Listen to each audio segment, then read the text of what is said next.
जसंही तुम्ही 100% तुमच्या बुद्धीचं 100% वाढविलं तर तुम्ही एक ईश्वरापेक्षा कमी नसता.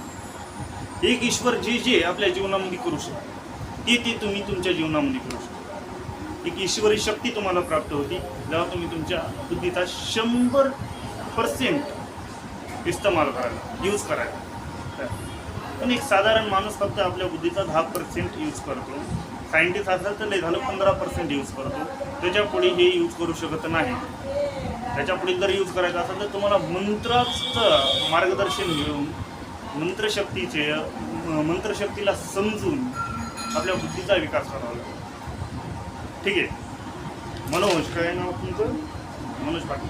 तुम्हाला समजायला असेल की मंत्र काय आहे. तार्किक गोष्ट पण सांगण्याचा प्रयत्न केलेला आहे मी आणि आध्यात्मिक गोष्ट पण तुम्हाला मी सांगण्याचा प्रयत्न केलेला आहे.